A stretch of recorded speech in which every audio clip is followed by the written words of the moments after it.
Panorama group, जो सोचता है वो करता है। आपके अपने सपनों का आशियाना। जब मैं कोलकाता प्रवास पर था तब मेरे एक सहयोगी जो उम्र में मेरे से छोटे हैं, उन्होंने मुझे कॉल किया और कहा कि भैया एक ब्रेकिंग न्यूज है। मैंने पूछा क्या? बताया गया कि आरसीपी सिंह जदयू में वापस जा रहे हैं।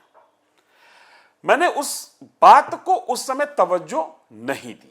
मुझे लगा कि ऐसे ही कभी कभी र्यूमर्स उड़ते रहते हैं, लेकिन अब जो चर्चा गर्म है वो इस विषय को लेकर है कि राजनीति में किशोर साबित हो चुके प्रशांत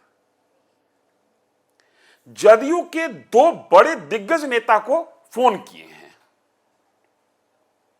यह अपने आप में एक बहुत बड़ा मैसेज है, यह अपने आप में एक बहुत बड़ी खबर है। नमस्कार, आप देखना शुरू कर चुके हैं न्यूज फॉर नेशन। मैं हूं आपके साथ धीरेन्द्र।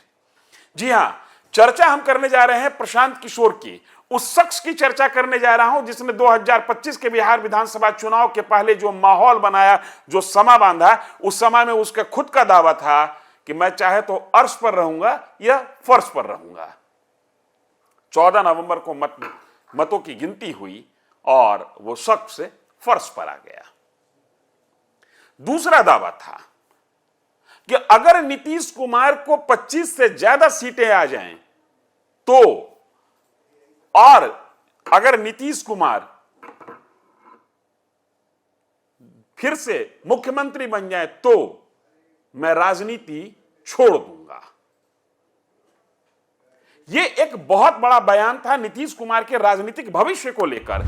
प्रशांत किशोर चुनाव के पहले जब जिस मीडिया कर्मी से मिले, जहां भी पब्लिक डोमेन में गए, बोले कि नीतीश कुमार की वापसी नहीं होने जा रही है, लेकिन नीतीश कुमार 25 नहीं 85 सीट के साथ सत्ता में वापस आए और 10वीं बार रिकॉर्ड मुख्यमंत्री पद की शपथ ले ली।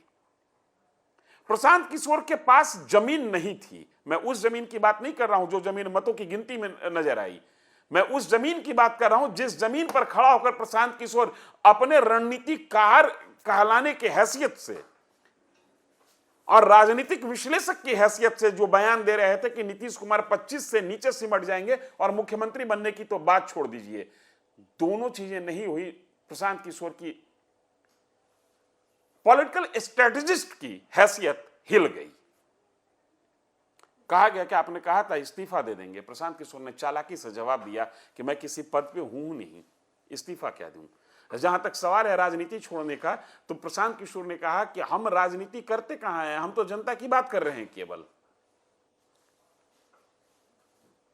इसके बाद प्रशांत किशोर लगभग शांत रहे। साल 2025 के अंतिम दिनों में, दिसंबर के अंतिम दिनों में एक चर्चा यह निकल कर आई कि प्रशांत किशोर की मुलाकात प्रियंका गांधी से हुई है। हालांकि इस बयान की, इस मुलाकात के बारे में ना प्रशांत किशोर ने कहीं कुछ कहा, ना प्रियंका गांधी ने कहीं कुछ कहा, लेकिन यह चर्चा जोरों पर थी। और इस चर्चा के साथ एक चर्चा और निकल कर आई कि बिहार कांग्रेस का कमान हो सकता है कि प्रशांत किशोर के हाथ आ जाए। प्रशांत किशोर के निजी ताल्लुकात प्रियंका गांधी से अच्छे हैं। उत्तर प्रदेश के पिछले विधानसभा चुनाव के समय प्रशांत किशोर कांग्रेस के लिए रणनीति भी बना रहे थे, प्रियंका गांधी के लिए भी रणनीति बना रहे थे, लेकिन वहां भी कोई गोल खिलाने में नाकाम रहे। बावजूद इसके इनकी व्यक्तिगत ट्यूनिंग प्रियंका गांधी से अच्छी है। एक शिगुफा उधर चल ही रहा था कि इनकी मुलाकात प्रियंका गांधी से हुई है। इसी बीच में एक नई खबर आ गई और वो खबर ये आई कि प्रशांत किशोर जदयू के दो बड़े नेता को फोन किए हैं और फोन करके धन्यवाद दिया है, बधाई दी है, जीत की बधाई दी है। अब जरा इस बात को समझने की कोशिश कीजिए। 14 नवंबर को मतों की गिनती हो गई। नीतीश कुमार को 10वीं बार मुख्यमंत्री बने हुए 1 महीना से ज्यादा का वक्त बीत चुका है और इसके बाद प्रशांत किशोर नीतीश कुमार की पार्टी के दो बड़े नेता को फोन करते हैं और कहते हैं कि आप जीते हैं, इस बात की बधाई है। और इस फोन की चर्चा निकले उसके पहले यह चर्चा निकल कर आई कि आरसीपी सिंह जदयू में वापस जा सकते हैं। आरसीपी सिंह जाएं या न जाएं, ये प्रशांत किशोर की राजनीति के लिए और प्रशांत किशोर की पार्टी जन स्वराज के लिए स्ट्रगल फॉर एग्जिस्टेंस का वक्त है। अब कयास इस दिशा में आगे बढ़ रहा है कि प्रशांत किशोर क्या जदयू में खुद की पार्टी को मर्ज करेंगे।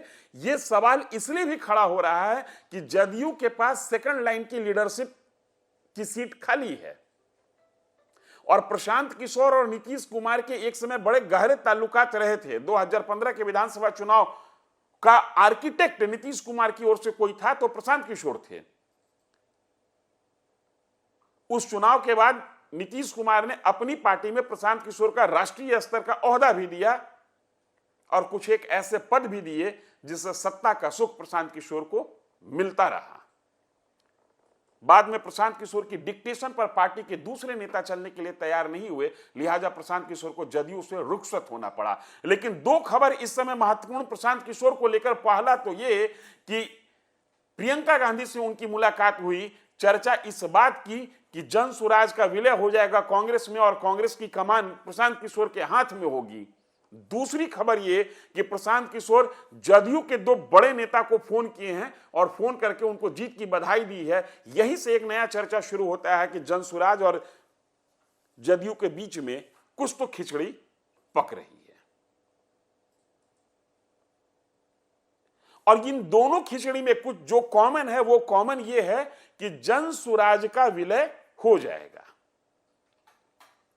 होगा नहीं होगा इस बात पर जन स्वराज के किसी आधिकारिक व्यक्ति से बात करने की स्थिति नहीं है, क्योंकि पटना में कोई आधिकारिक व्यक्ति उनका इस स्तर पर बात करने के लिए तैयार नहीं है। लेकिन चर्चा का बाजार गर्म है। जन स्वराज के सर्वे सर्वा प्रशांत किशोर ने अपने प्रतिद्वंदी राजनीतिज्ञ, चूंकि प्रशांत किशोर जब फील्ड में हमला कर रहे थे चुनाव के दरमियान में, तो उनके शब्द जो निकल रहे थे उस शब्द के निशाने पर सबसे अधिक कोई व्यक्ति था तो वो नीतीश कुमार थे। नीतीश कुमार के हेल्थ को लेकर, नीतीश कुमार की रणनीति को लेकर और नीतीश कुमार की राजनीति को लेकर प्रशांत किशोर ने तीखे बाण छोड़े थे। अब सवाल खड़ा यही है कि क्या प्रशांत किशोर जदयू में फिर से एक बार अपना राजनीतिक भविष्य तलाश रहे हैं? यह बड़ा सवाल है और इसी बड़े सवाल के साथ मैं आपको छोड़े जा रहा हूं। हम नजर बनाए हुए हैं प्रशांत किशोर की पॉलिटिक्स पर, हम नजर बनाए हुए हैं जन स्वराज कांग्रेस और प्रशांत किशोर की तिकड़ी पॉलिटिक्स पर, जन स्वराज कांग्रेस और जदयू की तिकड़ी पॉलिटिक्स पर। जो भी अपडेट होगा हम आपके साथ साझा करेंगे। आप न्यूज़ फॉर नेशन पर बने रहिए, देखते रहिए न्यूज़ फॉर नेशन। धन्यवाद।